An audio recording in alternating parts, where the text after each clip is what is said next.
banyak yang usul siapa? Yang usul kan DPR.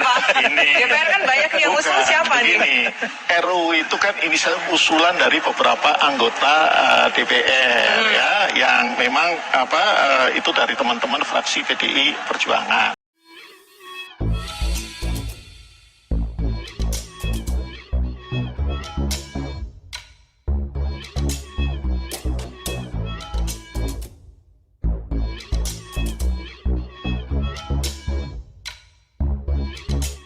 Tonton video ini sampai selesai agar Anda tidak gagal paham.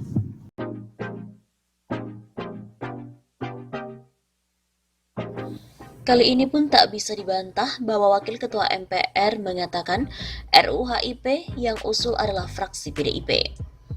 Umat Islam dan ormas-ormas Islam sepakat satu suara menolak RUU haluan ideologi Pancasila.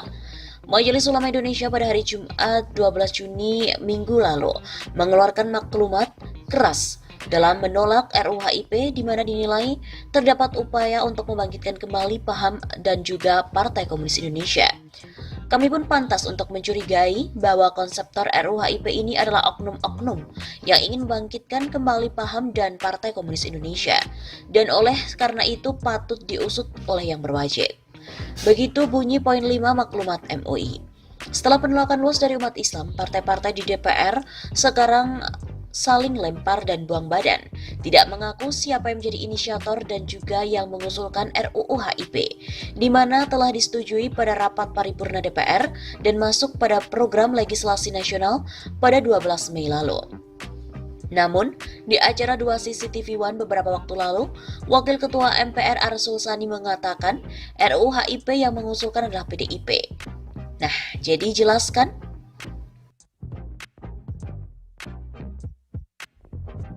Di lain pihak, politikus PDIP juga telah menyebutkan bahwa RUU HIP ini sangat mulia. Anggota Dewan Perwakilan Rakyat PDIP, Arya Bima, menyebut bahwa rancangan undang-undang HIP sangat mulia. Bima beralasan tanpa Pancasila tak akan ada DPR bahkan NKRI. Sejauh yang diketahui RUU ini sangat mulia. Begitu kata Bima dalam rapat paripurna DPR pada hari Kamis 18 Juni. Bima pun juga mengatakan Pancasila bukan hanya ideologi yang statis, melainkan dinamis. Menurutnya, Pancasila juga merupakan jawaban untuk tantangan globalisasi, industri 4.0 dan teknologi, serta harus menjawab kemajuan zaman yang penuh dengan kompleksitas. Inti dari RUU itu niat baik agar Pancasila tetap relevan di tengah perkembangan dunia, teknologi, peradaban global, dan era ideologi. Itu yang saya kira penting. Begitu ujarnya. Bima juga menilai jika ada tafsir-tafsir lain terhadap RUU HIP, dia menyebut hal itu merupakan dinamika seperti halnya ketika para pendiri bangsa merumuskan Pancasila, baik pada 1 Juni 1945 maupun 18 Agustus 1945. Menurut Bima, bangsa Indonesia terbiasa berbeda pendapat, sehingga akhirnya mengambil konsensus. Maka dari itu, dia pun mengajak koleganya di DPR untuk terus bernegosiasi terkait RUU HIP itu. Saya kira kita harus membuka mata dan telinga untuk bersama-sama berdinamika, mengambil proses negosiasi dan konsensus. Pemerintah sebelumnya telah meminta agar pembahasan RUU HIP ditunda. Ada juga sejumlah pihak yang mendesak RUU dibatalkan lantaran dinilai tidak urgent untuk dibahas, seperti fraksi PKS DPR, pimpinan Pusat Muhammadiyah hingga pengurus besar Nahdlatul Ulama. Selain itu, pengamat pun juga mengatakan sejak PDIP berkuasa, aroma PKI pun sangat terasa. Ada aroma PKI, Partai Komunis Indonesia sejak PDIP berkuasa pada tahun 2014 melalui Presiden Joko Widodo. Karena itu tak heran kalau sejak PDIP kembali berkuasa pada 2014 melalui Jokowi, aroma PKI sangat terasa. Begitu kata pengamat kebijakan publik Amir Hamzah kepada redaksi Suara Nasional pada hari Rabu 24 Juni. Kata Amir Hamzah, aroma PKI terlihat adanya saat serangan terhadap umat Islam dan julukan kadal gurun atau kadrun oleh pendukung penguasa terhadap umat Islam yang berseberangan dengan pemerintah. Julukan kadrun dulu digunakan oleh tokoh-tokoh PKI untuk menjuluki orang Arab yang ada di Indonesia. Selain itu, ia juga meminta aparat polisi menundak partai politik di Indonesia yang menjalin kerjasama dengan Partai Komunis Cina.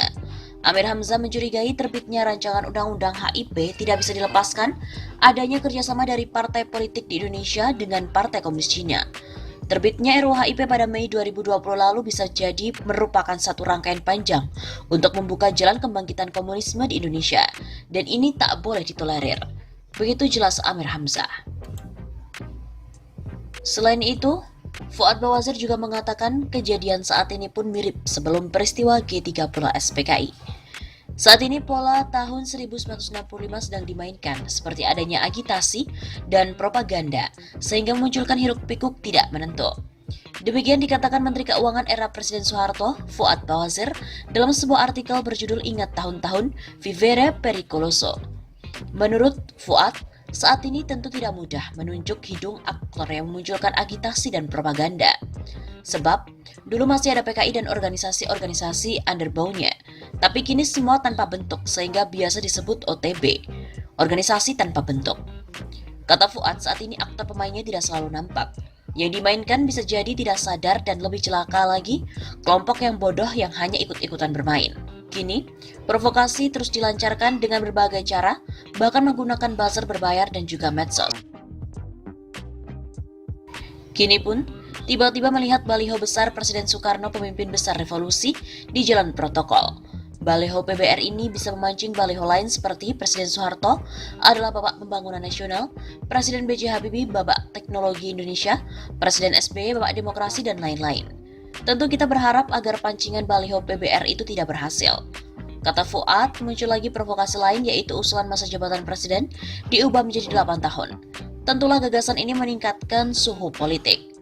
Sekali lagi bukan untuk mengusut siapa aktor atau provokator ataupun agitator, tapi sudah dapat diduga kegiatan yang tidak produktif ini akan terus berlanjut, sehingga pemerintah menjadi semakin sulit untuk mengatasi masalah ekonomi. Meskipun yang paling diprovokasi umat Islam, tapi yang jadi paling diuntungkan dari provokasi ini justru umat Islam. Lihat bagaimana sikap umat Islam yang bulat bersatu untuk menghadapi RUU HIP, baik MUI, NU, Muhammadiyah, HMI, IJMI, FPI, dan lain-lain. Mereka pun solid untuk menolak Pancasila yang sedang diobok-obok. Dan kejadian sekarang mirip-mirip dengan suasana sebelum peristiwa G30 SPKI ini. Bertepatan pula dengan pemerintah pusat yang sedang mempunyai hubungan mesra dengan pemerintah Cina. Begitu pungkasnya.